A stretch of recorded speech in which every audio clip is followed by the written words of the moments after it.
성경을 봅니다. 요한복음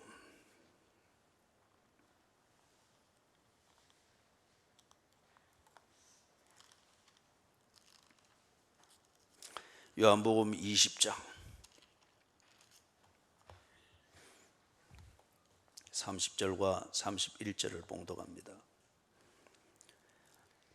예수께서 제자들 앞에서 이 책에 기록되지 아니한 다른 표적도 많이 행하셨으나 오직 이것을 기록함은 너희로 예수께서 하나님의 아들 그리스도이심을 믿게 하려 함이요 또 너희로 믿고 그 이름을 힘입어 생명을 얻게 하려 함이니라.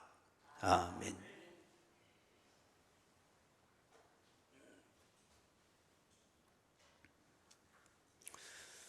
요한복음은 1세기 말에 기록이 되었습니다.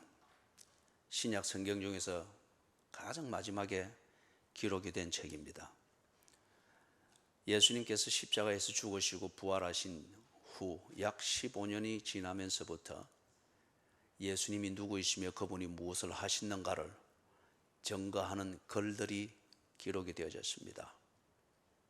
그 글들이라 말하는 것은 다른 여러 가지 글들도 있겠으나 신약 성경으로 묶여진, 다시 말해서 성령의 감동하심으로 기록되어진 하나님의 하나님의 말씀으로서의 그 글들이 기록이 되어졌습니다. 그래서 마가복음, 마태복음, 누가복음, 그리고 다른 서신들이 기록이 되어지고, 그러면서 예수님이 죽으시고 부활하신 후 60여 년이 지나는 무렵에 그 기간 동안에 예수가 누구이시며 그분이 무엇을 하시는가에 대해서 구구한 설명과 구구한 그러한 이론들이 많이 등장하게 됐습니다. 눈으로 본 목격자들은 점점 죽어 없어지는 반면에 이 복음이 증거되어지면서 이 복음을 듣고 믿게 된 사람들은 갈수록 폭발적으로 늘어났습니다. 그들이 이 복음을 접할 때까지는 감성의 영역에서의 그 감동과 흥분은 여전히 사실을 접하게 되어지고 현실적인 삶을 접하게 될 때에 감정은 깔아앉게 됩니다. 꼭 바늘에 찔린 고무풍선처럼 바람이 쑥 빠지게 됩니다. 그때 남는 것은 내가 감동하고 믿고 흥분하였던 그 사실, 그 실제의 내용이 무엇인가 하는 것이 남아야 됩니다. 고무풍선에 바람 빠지듯이 감정과 감동과 감격이 다 빠지고 난 뒤에 남는 것이 아무것도 없다고 하면은 그 사람은 그냥 종교적 분위기에 편성했을 뿐입니다. 60여 년이 지나가면서 예수가 누구이며 그분이 무엇을 하셨는가, 이 부분에 대해서 목격자들의 증언, 이것에 더하여 그것이 왜 그런가에 대한 설명들이 자꾸 생겼습니다. 그러다 보니까 나중에 이게 설명들이 듣는 사람들이 그들의 입장과 그들의 논리적인 틀에서 아니면 그들의 종교적 필요가 만들어낸 어떤 선입관, 이 틀에서 납득이 되도록 이론들이 만들어지고 설명들이 자꾸 진화가 되어져 갔습니다. 그러다 보니까 이 복음의 실체가 자꾸 오도가 되는 거예요. 그래서 예수님의 제자 중에서 최후까지 생존했던, 가장 오래 살았던 요한이 자기가 보고 경험했던 바를 토대로 하여서 그동안 약 60여 년 동안 오도되어진 이론과 설명들에 대하여서 바르게 잡습니다. 그렇기 때문에 요한복음에는 보면은 마태복음, 마가복음, 누가복음에 있는 여러 이적과 기사들, 이런 것들은 기록이 되어져 있지 않고 예수님께서 행하신 중요한 기적들 7개를 선별해 가지고 그 기적의 사건을 가지고 예수가 누구이시며 무엇을 해 주시는가를 설명을 하는데, 이 말은 무슨 말이냐 하면은 예수님의 복음에 대하여서 60여 년이 지나면서 구구한 설명이 붙고 거기서 이런저런 격가지를 치면서 용두사미가 되어가는 이것에 대해서 반박을 하며 바로 잡는 내용입니다. 예수님은 누구이시며 그분이 무엇을 하셨는가? 그분이 오병이어의 기적을 행하신 것, 이것은 어떤 의미이며 사실이 어떠했던가? 이것을 바로잡는 설명이 붙어있는 그런 것입니다.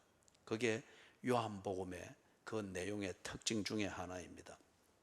그 중에서 특별히 예수의 부활 사건, 이 부분에 대해서 구구한 이론들이 많았습니다. 이거 참 신비한 거잖아요. 십자가에 못 박혀 죽는 것도 위대한 사건입니다. 그 부분에 대하여서도 여러 가지 이야기하나 사람이 죽는다고 하는 것에 대해서는 이것에 대해서는 근본적으로 누구도 부인하지 않습니다. 죽는데 어떻게 멋있게 죽느냐, 의미 있게 죽느냐, 의미 없게 죽느냐, 그런 차이를 두고 설왕설래를 할 수 있겠죠. 예수가 죽었다고 하는 것에 대해서 큰 문제가 없습니다. 단지 죽은 의미가 무엇인가에 대하여서 여러 가지 이론들이 붙었죠. 그러나 예수가 죽었다가 육체로서 몸으로서 부활했다, 이 부분에 대해서는 세상에 있는 어떤 논리도 이 부분에 대해서 인정할 수 있는 그런 사건이 아닙니다. 그래서 목격자들이 지나가고 현장이 지나간 뒤 60여 년이 지나가면서 이 부분에 대해서 납득할 수 있는 이론과 분위기들과 어떤 논쟁들이 많이 만들어졌습니다. 그래서 부활에 대해서 이야기할 때는 3인 3색입니다.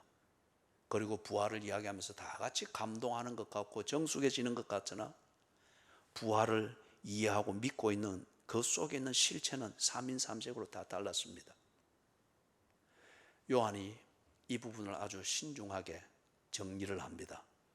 그래서 20장과 21장에서 예수님의 부활의 실제를 설명하는데 오늘 20장을 다루게 됩니다.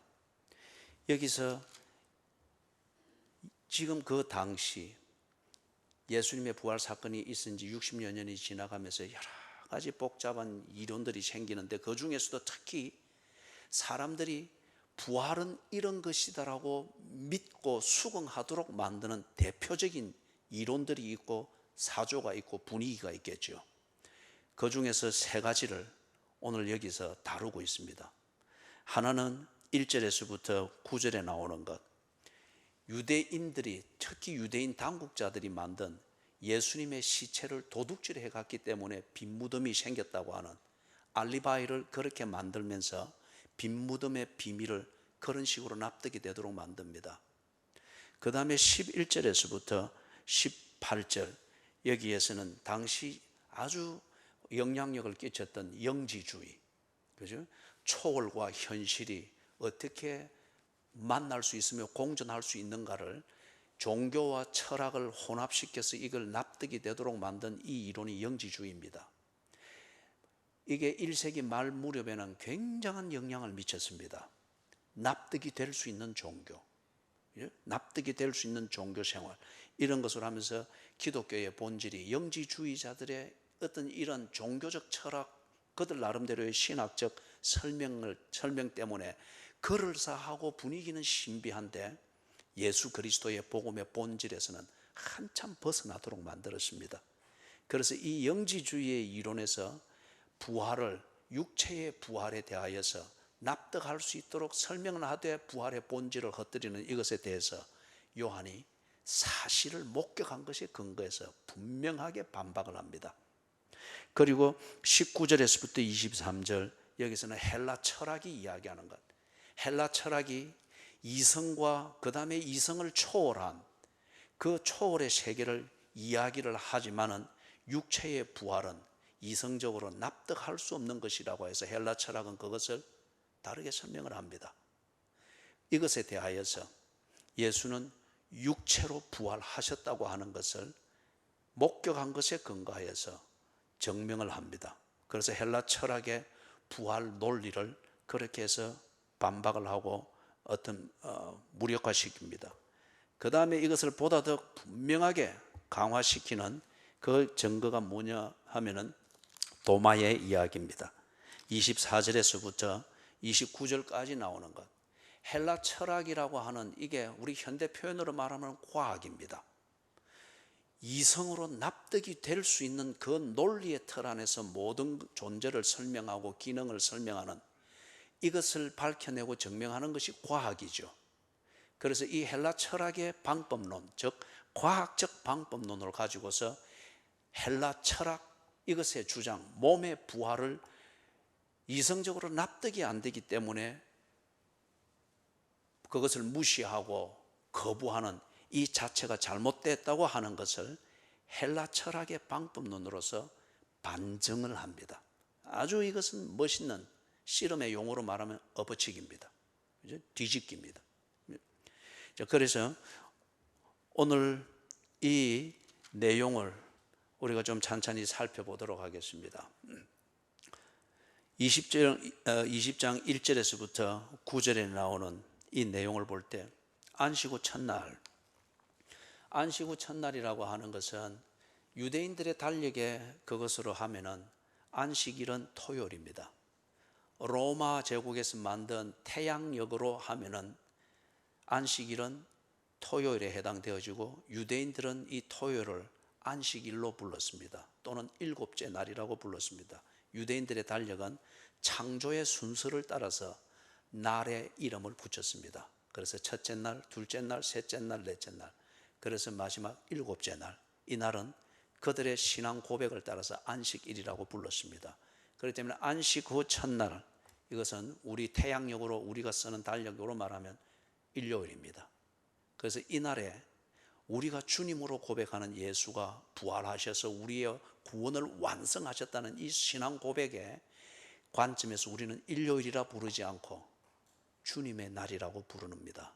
그래서 교회에서는 주일 이렇게 부르는 그 문화가 이것의 근거에 있는 겁니다. 그래서 안식 후 첫날, 예수님이 죽으신 것은 안식일 전날 금요일에 죽으셨죠.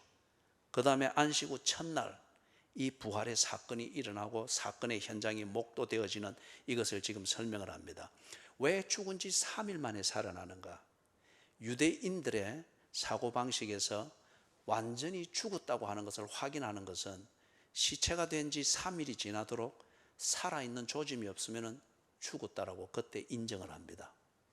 힌두교에서는 죽은 자를 장사를 지낼 화장을 하기 전에 정말 죽었는지 확인하는 그들의 의식은 물에다가 발끝을 담가봅니다. 시체의 발을 담가보고 그래도 아무 조짐이 없으면 쌓아놓은 장작더미 위에 시체를 올려서 힌두교의 의식을 따라서 화장을 합니다. 유대인들은 3일이 지나요. 3일이 지나도록 아무 조짐이 없으면 죽은 것으로 인정합니다. 그래서 3일 만에 부활하셨다. 왜 예수님께서 무덤에 3일을 계셨는가? 그냥 죽고 다음날 일어나도 될 텐데 유대인들의 이 사고방식에서 다른 시비를 걸지 못하도록 하는 겁니다. 3일. 그래서 안식 후 첫날 일찍이 아직 어두울 때 이것을 보니까 새벽 미명인 것을 우리가 짐작할 수 있습니다. 막달라 마리아 7 귀신이 들었던 여자였죠. 예수님께서 이 귀신을 쫓아내시고 난 뒤 이 마리아의 삶이 예수 중심으로 완전히 바뀌게 되어집니다. 그렇기 때문에 이 마리아가 예수님을 참 은인으로 여기기도 하고, 그리고 이 마리아는 이해되든 안 되든 예수께서 하는 말은 무조건 다 믿고 섬기려고 합니다. 예수에 대한 사랑이죠. 그죠? 그게 뭐 진실이다 아니다 다른 사람들이 논하는 것이 마리아에게는 큰 문제가 되지 않습니다. 그죠? 죽은 예수님을 잊을 수 없습니다. 그래서 유대인들의 존경하는 자에 대한 그 경외심에 그 예와 풍습을 따라서 예수님의 시신에 둘 그런 향품을 가지고서 무덤을 찾아갑니다.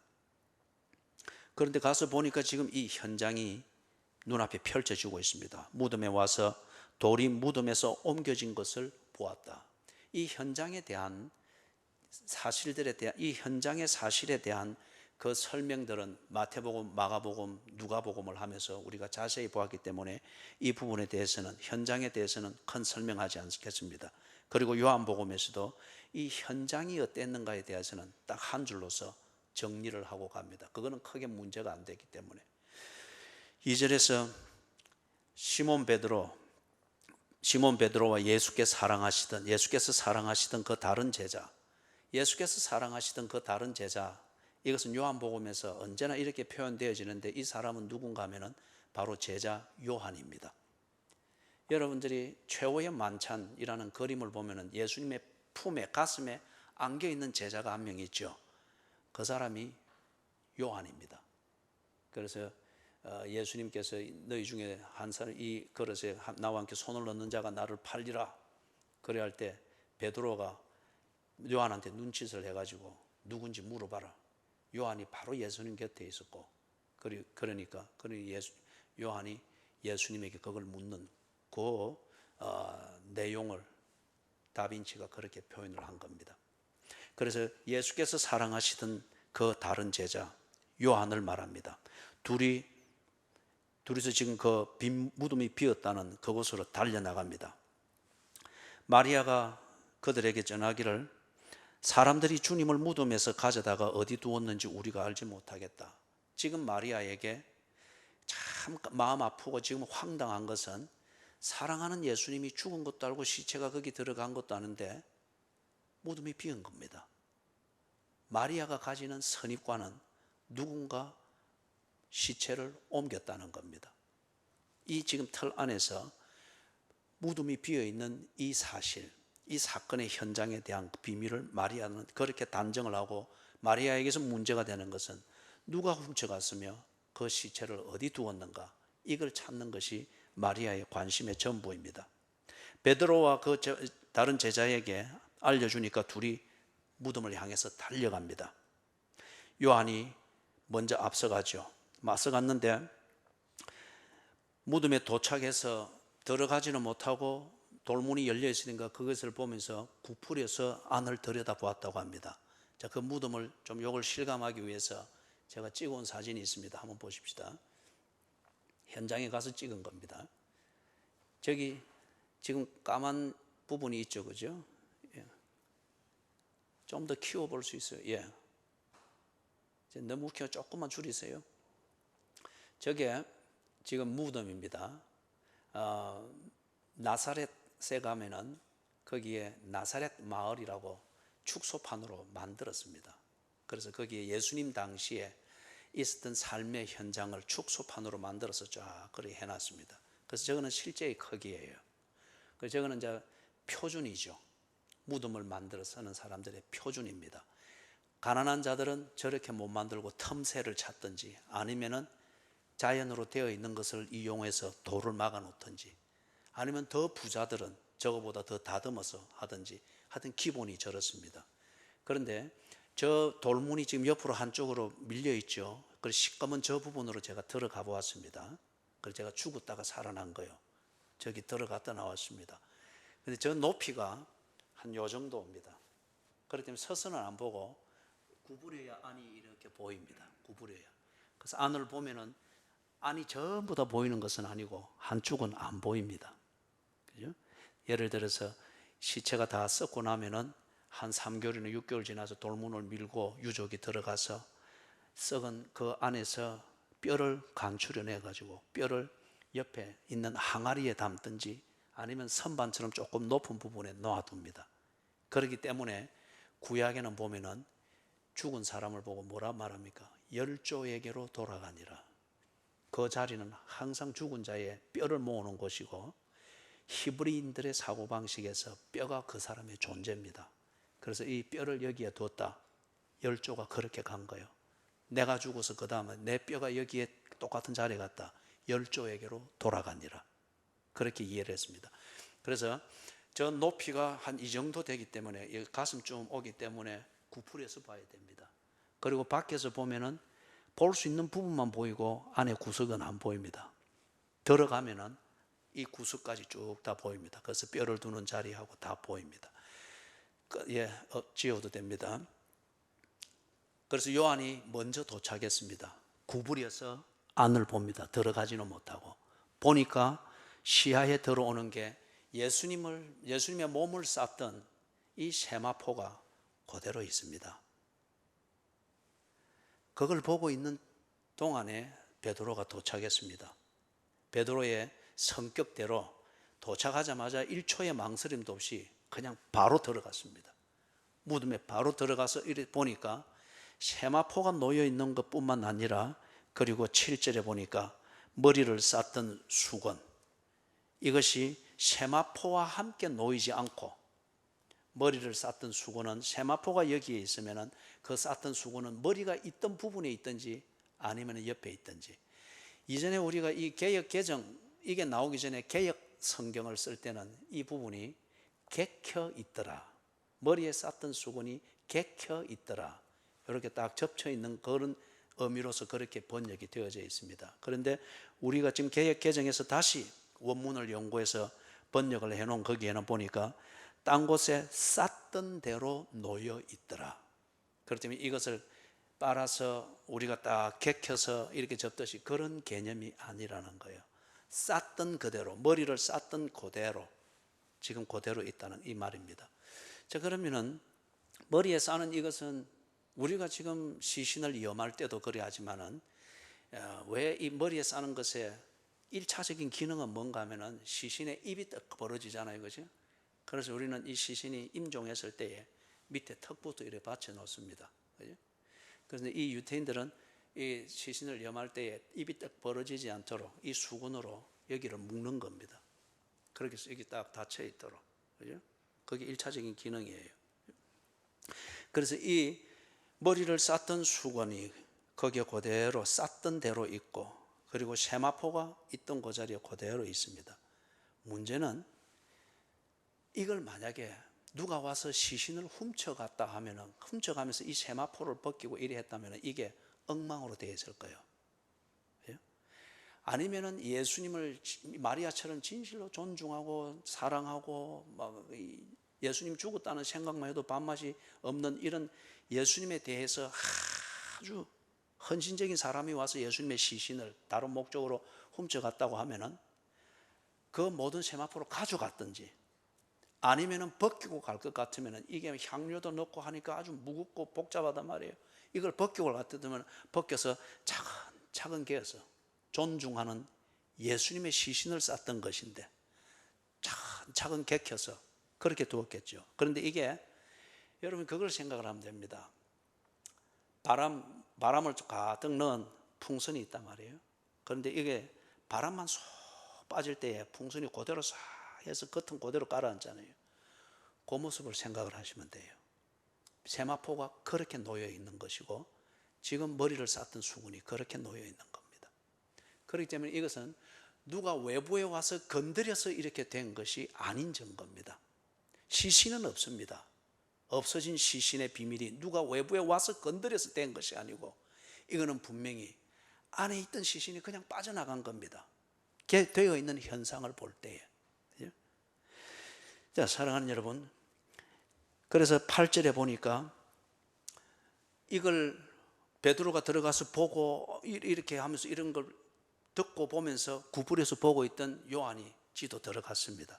보니까 그렇게 되어 있는 거예요. 그래서 8절 마지막에 들어가면 뭐라고 그럽니까? 들어가 보고 믿더라.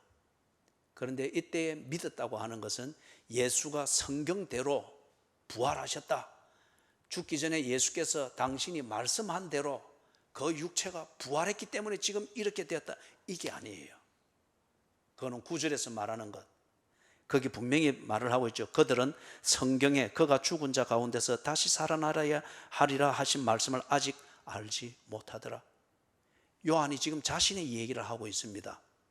자기가 들어가서 믿었는데, 그런데 그 뒤에 관로에서 딱 그걸 달기를 아직 성경을 알지 못하더라. 그러면은 성경에서 예수가 죽었다가 부활할 것이다, 구약에도 예언되어져 있고, 그리고 보다 구체적인 것은 예수님께서 직접 말씀하셨습니다.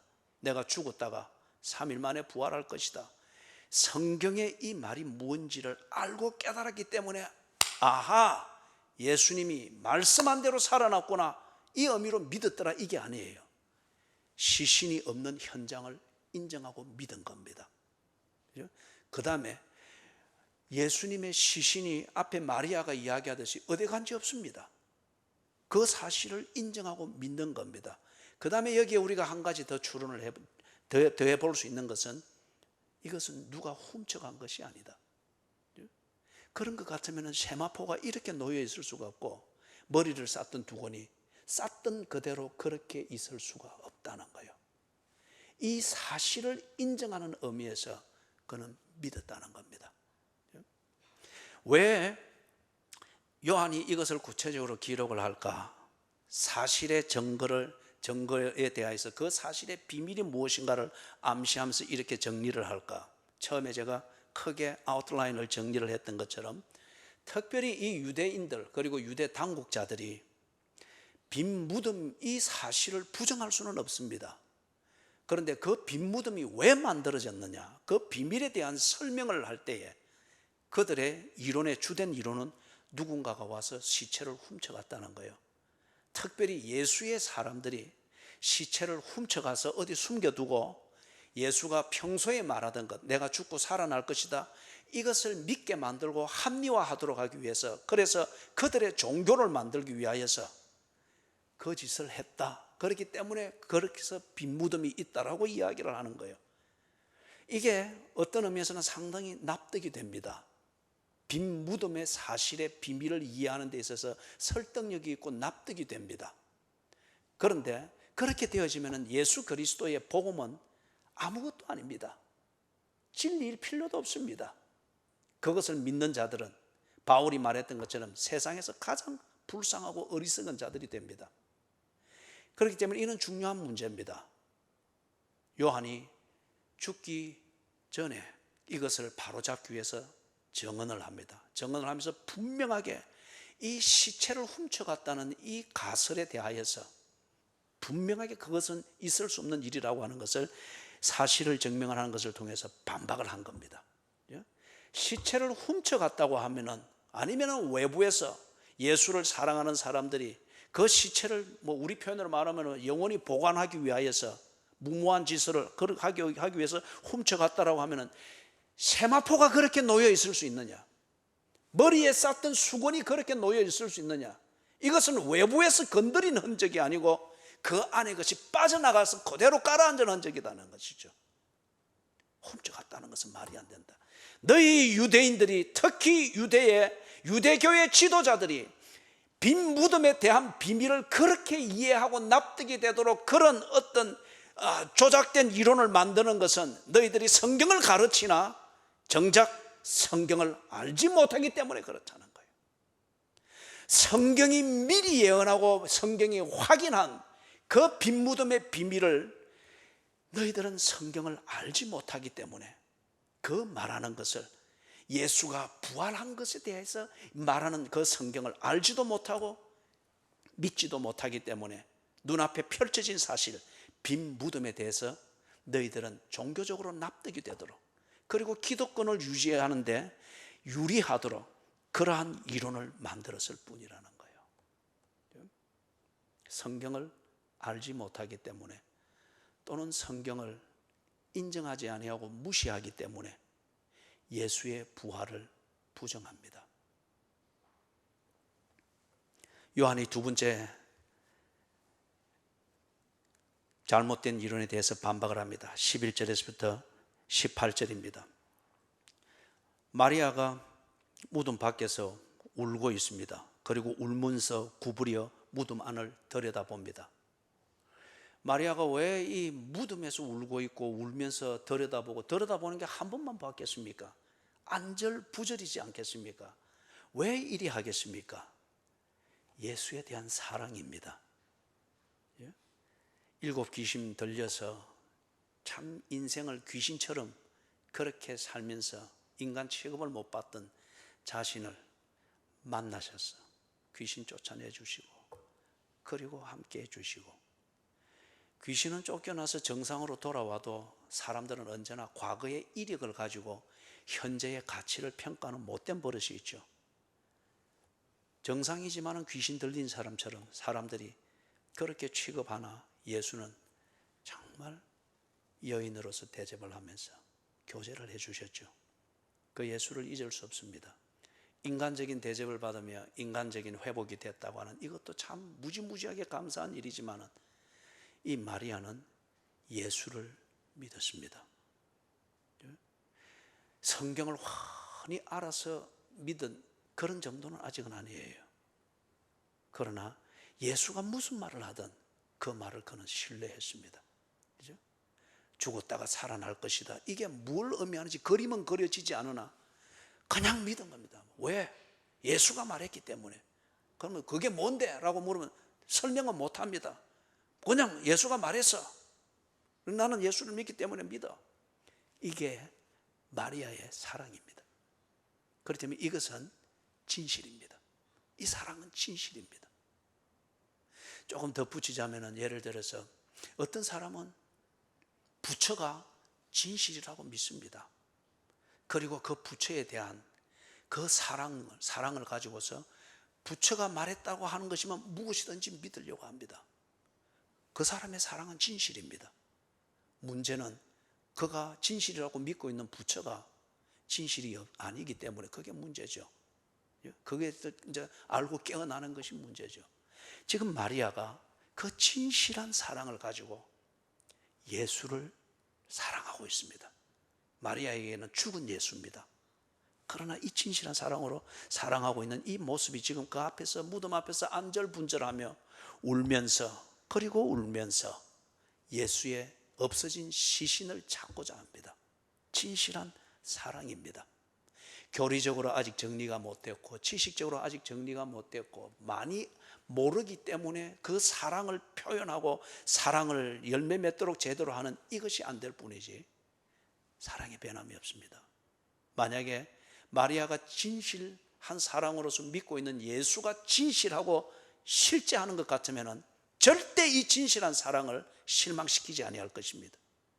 부처에게 실망당하고 마호멧에게 실망당하고 어떤 신, 힌두교의 신에게 실망당하는 그 종교적 어떤 그런 구도자들처럼 예수가 진실하고 실제한다고 하면은 예수를 진실로 사랑하는, 많이 몰라서 있는 그대로 사랑하고 있는 이 마리아를 절대 실망시키지 아니할 것입니다. 들여다보고 있는데 천사가 있습니다. 그런데 마리아가 예수에 대한 이 사랑에 꽉 꽂혀 있으니까 천사를 봐도 천사인 줄을 모릅니다. 크게 놀람이 없습니다. 천사를 기다리는 것보다 더 큰 기다림, 그게 있으니까 그 차선의 차위의 기다림, 이게 큰 흥분이 되질 않습니다. 그냥 사랑하는 예수를 찾기 위한 대화입니다. 중요한 것은 예수를 사랑하고 예수를 사랑하기 위해서 몸부림을 치는 그리스도인들을 위해서 천사는 일을 합니다. 하나님께서 천사들을 지어 천사들을 부리는 것은 하나님의 일을 심부름하도록 하기 위해서지 않습니까? 그 심부름 중에 가장 중요한 것은 하나님이 사랑하는 자, 하나님의 백성들이 하나님을 사랑함에 있어서 헷갈리지 않고 오도되지 않고 하나님을 사랑하는 즐거움을 누리도록 하나님의 심부름을 하는 것, 이게 천사가 해야 될 가장 중요한 일이죠. 여러분이 있는 곳에 하나님이 보내신 자 천사가 수종을 들고 있습니다. 스페인에서 만들어진 그 게임으로 전락이 되어진 그 스페인 천주교가 만드는 마니또, 나의 천사라고 하는 그런 것도 나오는 것도 이런 기본적인 이해에서 나온 것이지만 많이 오도됐죠. 지금 이 마리아 눈에 천사로 인한 흥분은 없습니다. 그러나 이 천사들과 대화를 합니다. 이 천사가 심부름을 제대로 하고 있죠. 여자여 어찌하여 우느냐? 그러니 마리아가 대답을 합니다. 13절, 사람들이 내 주님을 옮겨다가 어디 두었는지 내가 알지 못하니이다. 이건 아주 절박합니다. 이 기도는 교리적으로 볼 때 이거는 틀렸습니다. 그러나 진실한 사랑을 나누는 이 인격적 교제에 있어서 이것은 결코 잘못된 것이 아닙니다. 하나님은 우리의 기도를 문법을 통해서 듣는 것이 아니고 하나님은 우리의 기도를 그 중심을 보면서 들으신다고 했죠. 그렇기 때문에 죄인 세리는 예수님 앞에서 경건한 자로 인정을 받는 기도를 하였으나 교리적으로 완벽하다고 여겨지는 그 바리새인의 기도는 외식하는 자로 예수님으로부터 외면당했습니다. 예수께서 우리와 교제하는 것, 하나님의 백성과 교제하는 것은 그 사람이 표현하는 문법의 구조와 표현력을 통하여서 예수님이 반응을 하는 것이 아니고 중심을 보십니다. 마리아는 어쩌면 많이 배우지 못한 사람인 게 분명합니다. 오랫동안 7 귀신에 사로잡혀 살았으니까 제대로 말하는 것도 어눌할 수가 있고, 이때에 이런 표현을 하는 것이 적절하나 전혀 다른 표현으로 문맥을 흐트러 놓거나 분위기를 오해하게 만드는, 이게 분명히 있을 거예요. 그러나 이 마리아와 예수님이 지금 대화가 됩니다. 왜냐하면 마리아의 이 진실한 사랑, 그래서 이 간구가 문법적으로는 틀렸어요. 교리적으로도 틀렸어요. 격에도 맞지 않고 예수님의 품위를 손상시키는 표현이기도 합니다. 사람들이 내 주님을 옮겨다가 어디 두었는지 내가 알지 못함이니이다. 이게 꼭 이 종교를 섬기다가 이 종교에서 신이라고 신을 대신해서 신을 알도록 해놓은 그 불상들이든지 신상, 이게 시원찮으니까 치워버리고 다른 것을 또 갖다 놨단 말이에요. 그런데 여전히 그 이전에 있던 신상, 그 빈소를 대해서 신비감을 가지고 아직 신뢰하고 있는 사람이 와서 내 신이 어디 갔지? 그렇게 묻는 것과 같은 거예요, 표현상으로는. 그런데 전혀 지금 이 흘러가는 데 있어서 문제가 되지 않습니다. 다시 강조하지만은 마리아의 진실한 사랑, 그렇게밖에 표현할 수 없으나 그 표현에 갇히지 아니하는, 아직 다 표현하지 못한 넘치는 예수를 향한 진실한 사랑, 이게 지금 이 대화를 끌어가고 있습니다. 그래서 14절에서 이 말을 하고 뒤로 또 돌이켜 보니까 예수께서 거기 서 계십니다. 이건 분명히 무덤 밖입니다. 지금 마리아가 밖에서 구부려서 안을 들여다보고 있으면서 천사가 앉아있는 것을 보았잖아요. 이 대화를 마치고 또 돌아보니까 아직 마리아는 지금 오직 그 생각에만 매여 있으니까 안절부절인 거죠. 그죠? 그리고 돌아보니까 예수께서 뒤에 서 계십니다. 그런데 지금 마리아 눈에 그 예수가 예수로 들어온 게 아니에요. 14절에 예수께서 서 계신 것을 보았으나 예수인 줄은 알지 못하더라. 왜 그랬을까요? 예수님의 모습이 달랐거나 아니면 환영으로 나타났거나 어떤 이런 문제가 아니고, 마리아가 그 사랑에 그냥 매여버렸습니다. 그죠? 사랑에 매여버렸습니다. 그러다 보니 그 사랑의 오브젝트, 사랑의 진정한 대상, 이 대상이 안 보일 정도로 사랑이 추월해버렸습니다. 추월해버렸습니다. 15절에 그래서 예수께서 마리아로 하여금 마리아의 진실한 사랑이 현실로 돌아오고 그 사랑이 실제가 되도록 다듬습니다. 거기서 대화합니다. 15절에 예수께서 이르시되 여자여 어찌하여 울며 누구를 찾느냐. 그러니까 마리아가 그가 동산지기인 줄 알고 이르되 주여 당신이 옮겼거든 어디 두었는지 내게 이르소서 그리하면 내가 가져가리이다. 참 딱하죠. 그러나 참 감동적입니다. 사랑은 죽음보다 강하다는 게 아마 이런 의미겠죠. 참 감동적입니다. 딱하기도 하지만 예수님께서 이걸 두고 너는 어떻게 표현을 그래밖에 못하노? 너는 어떻게 그래 상황 파악이 안 되나? 네가 하는 사랑은 어떻게 참 모욕감을 느끼게 만들고 사람들한테 우사를 당하도록 만드노? 너는 어떻게 사랑을 하는 게 그래 팔푼이고 내 눈앞에 두고도 그래 못 봐서 그러나? 그죠? 예수님은 그런 폼과 논리로 따지지 아니했습니다. 앞에서도 이야기했던 것처럼 그 진실한 사랑 중심을 보면서 예수께서 그 사랑이 사랑되도록 만들어줍니다. 16절에 예수께서 마리아야 그 이름을 불러주십니다. 그러니까 마리아가 그대로 눈이 열립니다. 그대로 귀가 열립니다. 그대로 현실이 똑똑히 보입니다. 예수가 그 앞에 서 있는 겁니다. 지가 찾는 예수는 죽은 예수였는데, 그런데 그 예수가 살아서 지 앞에 서가 있는 거예요. 죽은 예수를 찾는 마리아의 그 진실한 사랑이 살아있는 예수를 알아볼 수가 없었습니다. 그 진실한 사랑의 대상인 예수는 결코 죽어서 그 사랑을 실망시키는 분이 아니십니다. 마리아에게 마리아야. 예수님이 십자가에서 죽으시기 전에 마리아를 귀신에서 구해내시고 난 뒤 마리아와 대화를 한두 번 했겠습니까? 그러나 예수님이 마리아와 긴 대화를 나누고 세상 살아가는 이야기를 하면서 밤을 밝혔다.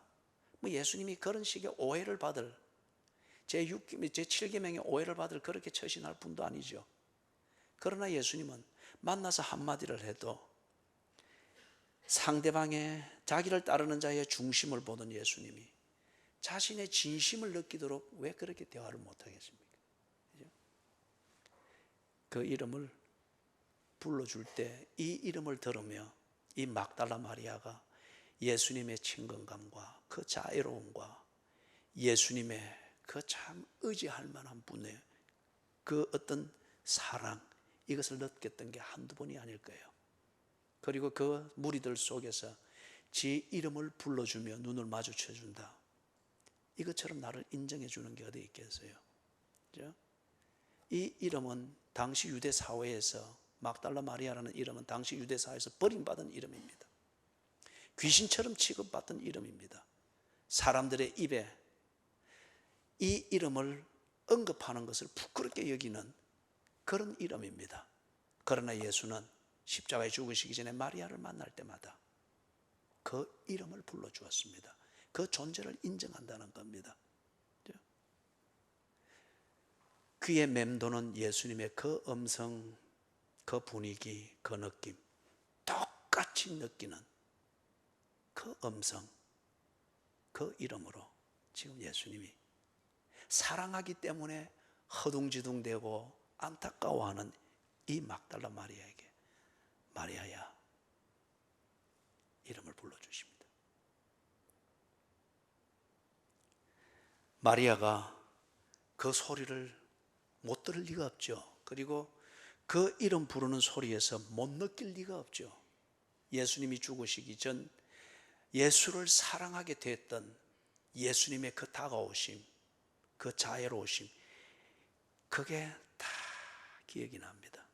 그래서 예수님 앞에 고백하던 그 표현 그대로 마리아가 돌이켜 히브리 말로 랍오니여 하니, 여기 랍오니는 또는 다른 표현에서는 랍비라고도 되어 있죠. 그래서 랍오니 하면 나의 선생이여. 그래서 이 랍비라는 이 표현은 최고의 존칭어입니다. 남자를 가리켜서 최고의 존칭어. 우리 일본에서는 센세이, 선생이라 우리가 번역하고 있는 센세이라고 소개하면 그들은 아주 높은 사회적 신분, 존경받는 사회적 신분으로 그렇게 대우를 하잖아요. 그와 같이 여기 랍오니요. 마리아는 어쩌면은 그렇게 살아왔던 인생이었기 때문에 대화를 잘할 줄 모를 거예요. 그리고 마음같이 표현이 잘 어울리고 아름다운 표현으로 상대방을 그렇게 감동시킬 표현이나 대화를 잘할 줄 모를 거예요. 예수께서 한마디 이름을 불러주는 것으로 대화를 하듯 마리아도 자신의 진심을 고백하는, 이게 많은 말로 표현할 줄 모르니 이렇게 진심을 담아서 예수를 불렀을 겁니다. 그리고 그 한마디 고백에, 그 호칭에 예수는 다 표현하지 못하는 막달라 마리아의 그 진실한 사랑, 이것을 언제나 확인했을 겁니다. 그래서 죽고 일어나서 예수님이 이 마리아를 찾은 겁니다. 자, 거기서 넘어가서 18절에 막달라 마리아가 가서 제자들에게 내가 주를 보았다 하고 또 주께서 자기에게 이렇게 말씀하셨다 이러니, 지금 이 표현이 한편으로는 막달라 마리아가 자신의 진실한 사랑, 이것이 추월을 해버려서 보지 못했던 예수의 부활, 이것을 드디어 예수님과의 인격적인 교제와 대화가 다시금 살아있을 때 하던 것처럼 재개되어지는 것을 통해서 부활하신 예수, 육체로 부활하신 예수, 구세주로 부활하신 예수, 이것을 확인하게 된 것을 개인적으로 증거하는 것이며, 동시에 바로 이 육체로 부활하신 예수, 성경에서 예언한 대로 부활하신 예수, 죽었다가 3일 만에 부활해서 자기 백성들에게 새 생명을 주어 구원을 완성하실 것이라고 말씀하신 대로 이 부활하신 예수를 영지주의자들이 이생과 저생을 구분지어서 그렇게 해서 이것은 육체의 부활은 그렇기 때문에 있을 수 없다라고 하면서 예수의 부활을 납득이 될 수 있도록 종교적으로 만들어 놓아서 사람들을 오도하고 있는 이것에 대해서 명백하게 대못을 받는 선언입니다. 여기 지금 보십시오. 막달라 마리아가, 이 막달라 마리아가 존재하지 아니했다고 사람들이 부정을 못합니다. 가서 제자들에게 이 막달라 마리아의 증언을 듣는 제자들이 존재하지 않았던 귀신들이라고 누구도 그렇게 말하지 못합니다. 그들이 함께 살았던 동료들이며 동시대의 사람들이기도 합니다. 무슨 대화를 했었느냐? 내가 주를 보았다. 만약에 부활하신 예수가 환영이든지 환청이었다고 하면은 그들이 알고 있는 막달라 마리아가 내가 보았다라고 말할 수가 없는 겁니다. 내가 보았다라고 말할 수가 없는 겁니다. 그 다음에 내가 보았다라고 말할 수는 있겠으나 시극히 주관적이고 개인적인 환청에 사로잡히거나 환영에 사로잡힌 그러한 얘기일 것 같으면 얼마 가지 못해서 막달라 마리아는 쫓아냈던 귀신이 다시 들어왔는 모양이다, 그럴 수 있겠죠. 그러나 그렇지 않다는 거예요. 그게 그 뒤에 나오는 말, 또 주께서 자기에게 이렇게 말씀하셨다 이러니라. 대화가 있었습니다. 그리고 인격적 교제가 있었습니다. 그 다음에 보다 중요한 것은 막달라 마리아가 내가 보았다라고 말하는 부활하신 예수를 제자들이 또한 보았습니다. 그리고 갈릴리에 있는 500여 사람들이 또한 보았습니다. 그렇기 때문에 막달라 마리아가 이렇게 말하는 것, 이것을 개인적인 주관이고 귀신에 사로잡힌 환영이고 환청이다 이리 말할 수가 없는 거예요. 그 다음에 그 뒤에 나오는 거, 주께서 자기에게 이렇게 말씀하셨다. 그렇죠. 예수님이 정말 이 육체로 부활을 하셨다고 하면은 사람들과 대화가 돼야죠. 십자가에 죽으시기 전에 사람들과 교제를 나누듯 똑같이 그런 교제가 되어야 예수께서 실제로 부활했다고 하는 것을 인정할 수가 있죠. 막달라 마리아가 예수님과 이렇게 대화하고 인격적 교제를 나누었던 바로 이 경험을 지금 제자들이 하고 있습니다. 그게 지금 이 다음에 19절에서부터 증거가 되고 있죠. 그렇게 증거가 되고 있습니다. 그리고 갈릴리에만 해도 500여 사람들이 이 예수를 보았고 예수와 대화를 나눈 사람들이 한둘이 아니다 말이에요. 지금 여기서 그래 뭘 말하는 거, 오늘 우리 19절까지만 정리를 하도록 하겠습니다. 여기서 당시 영지주의자들이 그들은 완전한 지식을 가지고 있다고 그렇게 믿었습니다.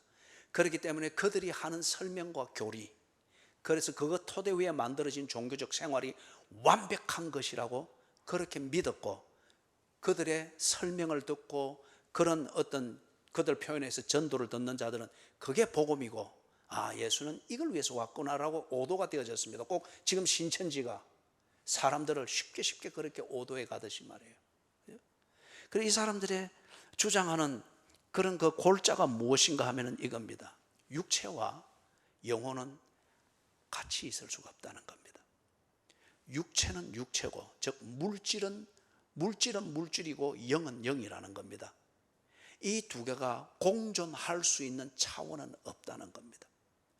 영은 신성한 것이고 육체는 더럽고 죄악된 것이기 때문에 이 육체 안에 영이 거한다고 하는 것, 그리고 신성하고 거룩한 영의 세계에 이 죄악되고 더럽고 멸망당해야 될 이 육체가 거한다고 하는 것, 이거는 있을 수가 없다는 겁니다.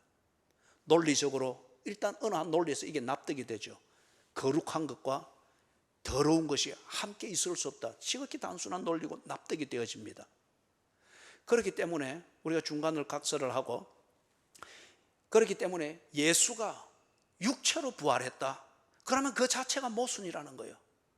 죄악되고 멸망당해야 될 물질인 이 육체 안에 그리스도라고 하는 이 신성한 영이 함께 거하는, 그래서 공존하는 이런 육체로 예수가 부활했다. 그러면 오히려 예수에 대한 모욕이라는 거예요. 꼭 봐주는 것처럼 그렇게 하면서 그것에 대해서 그러한 주장이 잘못됐다고 하는 식으로 영지주의자들이 끌어가는 거예요.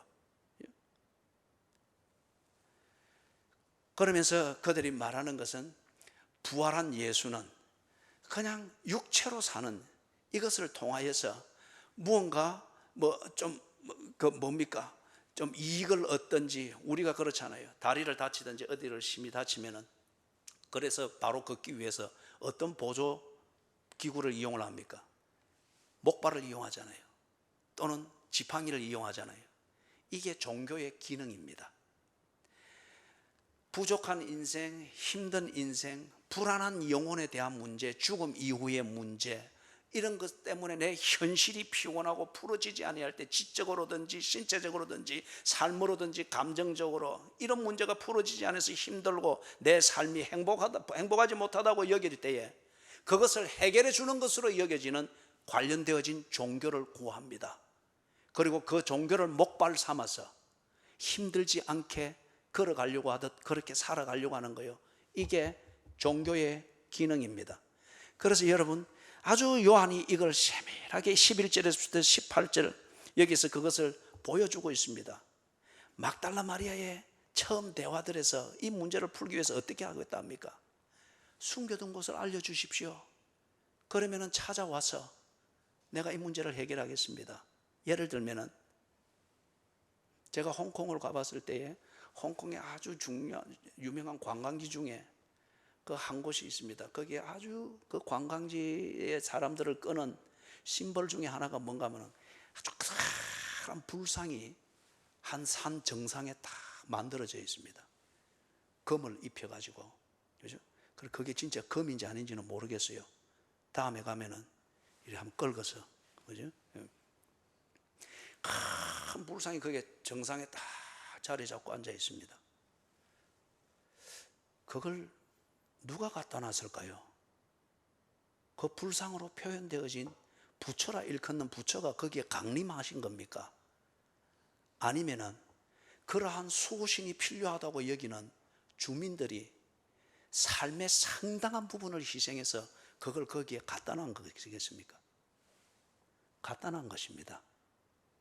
그래서 그들의 불안해가 여기는 그 어떤 부분을 그걸 보면서, 아니면 그것에 대해서 그들 방식의 종교 행위를 하면서 풀면서, 저는 다리 같으면 저는 다리를 목발을 짚고 바로 걷듯 그렇게 하는 종교를 그렇게 쓰는 겁니다.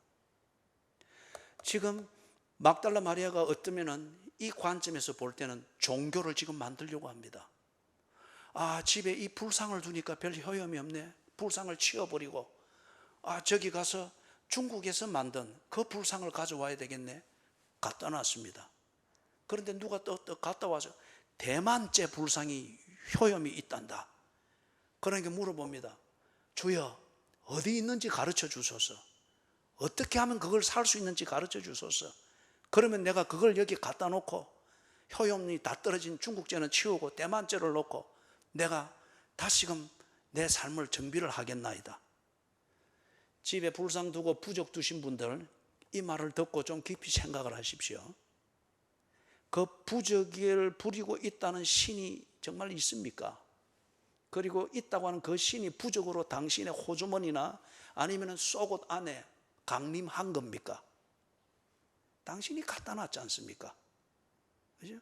그리고 그 효험 없으면 또 치워버리는 거지 않습니까? 우리가 조상 제사를 지내는 것도 같은 이치입니다. 조상의 신이 강림한 겁니까? 아닙니다. 제사상으로 조상의 신을 갖다 놓으려고 하는 거죠.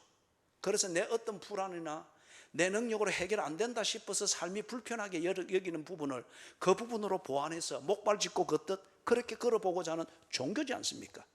당신이 만든 종교지 않습니까? 영지주의가 그런 식으로 이 부활을 납득할 수 있도록 그렇게 풀었습니다. 그래서 육체는 더러운 것이고 죄악된 것이기 때문에 멸망한다. 그렇기 때문에 겉들이 가들어질 때에 육체의 삶에 그냥 아무 부담 갖지 말고 즐겨라. 쾌락주의가 거기서 나옵니다. 어차피 멸망할 것, 즐겨라, 실컷 즐겨라.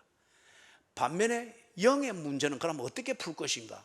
그것에 대해서 또 가르치는 게, 스스로는 모순이지만 듣기에는 사람이 다급하면 그게 다 솔깃하게 들립니다. 금욕을 행해라는 거예요. 금욕을. 육체를 마음껏 즐겨라. 그러나 네가 네 영이 살고 싶으면, 그리고 그 안으로 들어가려면 금욕을 해라. 그래서 철저한 금욕주의가 또한 영지주의의 가르침에서 나왔습니다. 이게 한 걸음만 더 들어가서 보면 이게 조화가 안 되는 논리잖아요. 그러다 보니까 초대교회 때 1세기 말부터 가면서 어떤 현상이 일어났는가? 이중적인 삶이 나온 거예요. 육체는 육체, 신앙은 신앙, 이런 식으로 이중적인 삶이 나오는 거예요. 구원을 받기 위해서는 금욕을 하고, 행복을 위해서는 내 육체대로 즐긴다. 그러나 육체대로 즐기는 데 있어서 내가 거리낄 것이 없다. 육체의 본질이 소멸되는 것이니까 이거는 즐기라고 있는 것이다. 그러나 죽어서 천국에 들어가는 것, 구원은 어떻게 할 것인가? 그러자면 금욕을 행하라. 철저한 금욕주의가 거기서 나오면서 이 모순이 거기서 만들어진 거예요. 그런데 사람들이 이 모순 속에서 필요해서 그것을 목발짓듯이 의지는 하고 종교로 삼지만은, 그러나 조금 정신을 차리면 이게 풀리지 않습니다. 이게 종교입니다. 사도 요한이 이런 어설픈 종교, 필요 때문에 납득된 것처럼 울며 겨자 먹기식으로 종교에 목발을 짚고 걷는, 그리하면서 기독교의 복음, 예수 그리스도의 복음마저도 그런 식으로 일종의 잠시 의지할 수 있는 목발처럼, 종교처럼 의지하는 이들을 향해서, 그리고 그것을 만들어 놓는 영지주의, 지극히 지성적이고 완벽한 지식을 가졌다라고 말하면서 논리적으로 거기에 신비감을 더입혀서 아주 매력적인 종교로 만들어서 오도하고 있는 이 영지주의를 향해서 말하는 거예요. 영과 육은 분리가 된 게 아니다. 육체와 영혼이 분리된 것이 아니다. 그것을 가지고서 예수 그리스도의 육체의 부활을 논리적으로 오도하려고 하지 말아라. 예수는 그 몸으로 부활하셨느니라. 막달라 마리아가 보았다. 제자들이 보았다. 막달라 마리아가 예수와 대화를 했다. 예수께서 죽기 전에 그들과 대화하고 교제하듯, 몸을 가졌을 때 그들과 대화하고 그들과 공감하고 인격적 대화를 나누고 교제를 나누듯 부활하신 예수께서 나타나셨고 보였고 대화했고 인격적으로 교제했다. 영지주의자들아, 거짓말 하지 마라. 예수 그리스도의 부활을 종교로 변질시키지 마라. 예수는 말씀하신 대로, 성경에서 예언한 대로 죽은 지 3일 후에 몸으로 부활하셨느니라. 이것을 증명했습니다. 사랑하는 여러분, 부활은 우리의 필요를 위해서 우리가 만들 수 있는 종교가 아닙니다. 종교는 우리의 필요를 따라서 갖다 놓기도 하고 버리기도 하고, 집에다가 조그마한 빈소 차려놓고, 그죠? 어떤 때는 조상의 이름 붙여놓고, 별 효험 없다 싶거나 다른 급한 일이 있으면 거기에 조그마한 불상 갖다 올려놓기도 하고, 거기에 또 유효하지 못하다 싶으면 거기다가 또 마리아 상도 또 갖다 올려놓기도 하고, 어떤 때는 또 거기에다가 부활이라고 하는 거, 이것을 지방식대로 올려놓고 힘을 얻으려고 합니다. 부활은 그게 아닙니다. 예수 그리스도는 그 몸으로 부활하셨습니다. 십자가에 죽이기 전에 그분의 본질처럼 하나님이신 그분이 육체를 입고 이 땅에 오셨습니다. 육체 가운데 사는 자기 백성을 죄에서, 멸망에서, 지옥의 운명에서 구하기 위하여, 그리고 그 예수를 알아보고 동시에 그들의 죄값으로서 대속물이 되기 위하여 육체로 오셨습니다. 그래서 사람들이 그를 인정하지는 아니했으나 예수의 존재와 하시는 일을 똑똑히 보았고 알아갈 수 있었습니다. 바로 그 예수가 죽은 지 3일 뒤에 부활하셨습니다. 그를 알던 제자들과 주변 사람들은 부활하신 예수를 볼 때 처음에는 놀랐으나, 그런 일이 있을 수가 없는 우리의 논리잖아요. 그러나 사실이 눈앞에 있으니 바로 그 예수를 알아보면서 죽으시기 전에 나누던 그 교제와 대화를 그들이 계속 이어갈 수 있었습니다. 예수 그리스도의 부활을 성경을 모르기 때문에 부정하고 거부하는 자들이었습니다. 여러분들이 성경을 듣고 성경을 배우며 성경의 부분을 통해서라도 믿는 것을 통해서 예수를 향한 진실한 사랑이 씨앗처럼 뜰 때에 그것을 짓밟으려고 하는 어떤 종교적 시도나 어떤 논리나 그 당대의 어떤 교권이나 권력에 의해서 매도되지 마십시오. 예수를 향한 진실한 사랑, 그 사랑을 부활하신 예수께서 열매 맺게 하실 것이고, 열매 맺을 때 여러분은 여러분의 이름을 부르는 부활하신 예수를 들으면서 여러분에게 있는 부활의 생명을 분명히 보고 누리게 될 것입니다. 사랑하는 하나님 아버지, 성경을 잘 배우게 해주시고 성경을 알며 성경을 믿게 해주시옵소서. 그래야 우리 눈앞에 펼쳐지고 거부할 수 있는 삶의 현장, 이것이 만들어질 때에 그 사건과 사실과 현장이 담고 있는 그 비밀과 진실을 잘 깨달아 알게 해 주시옵소서. 그리하여 이 세상이 만드는 여러 가지 풍조와 종교와 이론들과 권력들에 끌려서 이리저리 헤매다가 끝나지 않게 해주시고, 세상의 풍조가 어떻든 간에 주의 부활에 대하여 뭐라 말하든 간에 내가 아는 성경에 근거하여 예수 그리스도를 믿으며 부활을 믿으며 그리고 내게 주신 부활의 생명을 살아가는 그리스도인들이 되게 해 주시옵소서. 예수 그리스도의 이름으로 간절히 기도드리옵나이다. 아멘.